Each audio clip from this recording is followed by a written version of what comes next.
ഇപ്പോൾ കോൺഗ്രസ് നേതാവ് ജ്യോതികുമാർ ചാമക്കാല നമ്മോടൊപ്പം ചേരുന്നുണ്ട്. ശ്രീ ജ്യോതികുമാർ ചാമക്കാല, വലിയ രീതിയിൽ കോൺഗ്രസിന് അനുകൂലമായ അല്ലെങ്കിൽ പ്രതിപക്ഷത്തിന് അനുകൂലമായ ഒരു വിധിയാണ് ഇപ്പോൾ വന്നിരിക്കുന്നത്. സർക്കാരിനെതിരെ നിലവിലെ രാഷ്ട്രീയ സാഹചര്യത്തിൽ സർക്കാരിന് വലിയൊരു തിരിച്ചടി തന്നെയാണ് ഇപ്പോൾ ദേവികുളം തെരഞ്ഞെടുപ്പ് റദ്ദാക്കിക്കൊണ്ടുള്ള ഹൈക്കോടതി വിധിയിലൂടെ ലഭിച്ചിരിക്കുന്നത്. ഇതിനെ എങ്ങനെ നോക്കിക്കാണാം?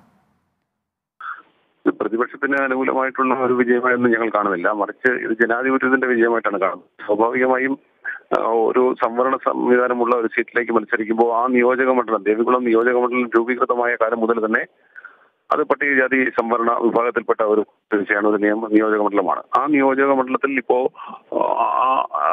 സംവരണത്തിന് പുറത്തുള്ള ഒരാൾ വ്യാജ സർട്ടിഫിക്കറ്റ് നൽകി ഇത്തരത്തിൽ സ്ഥാനാർത്ഥിയാവുകയും വിജയിക്കുകയും ചെയ്തു. അതിനെ അന്നു മുതൽ തന്നെ നോമിനേഷൻ നൽകിയ വേളയിൽ തന്നെ UDF അതിനെ എതിർത്തിരുന്നതാണ്. അതിനെ സംബന്ധിച്ച് തെരഞ്ഞെടുപ്പിന് ശേഷവും നിയമ നടപടികളുമായി എതിർക്കാൻ UDFന്റെ സ്ഥാനാർത്ഥി കോടതിയെ സമീപിക്കായിരുന്നു. ഏതായാലും കോടതി എല്ലാ രേഖകളും പരിശോധിച്ചതിന്റെ അടിസ്ഥാനത്തിൽ വളരെ കൃത്യമായ അന്വേഷണവും പുറത്തു വന്നിരിക്കുന്നത്.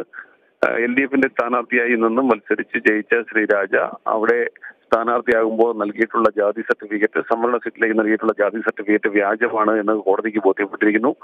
അദ്ദേഹം ജനാധിപത്യത്തെ അട്ടിമറിച്ചുകൊണ്ട് അവിടെ വിജയിക്കുവാൻ വേണ്ടി LDF നേതാക്കന്മാരുടെ പിന്തുണയോടുകൂടി ഇത്തരത്തിൽ വ്യാജ സർട്ടിഫിക്കറ്റ് നൽകിയാണ് സ്ഥാനാർത്ഥിയായത് എന്ന് കോടതി വിധിച്ചിരിക്കുകയാണ്. ഇത് സ്വാഭാവികമായും ജനാധിപത്യത്തിന്റെ ഒരു വിജയമാണ്. LDFന്റെയോ UDFന്റെയോ അല്ല, ഭരണപക്ഷത്തിന്റെയോ പ്രതിപക്ഷത്തിന്റെയോ അല്ല, ജനാധിപത്യത്തിന്റെ വിജയമാണ്.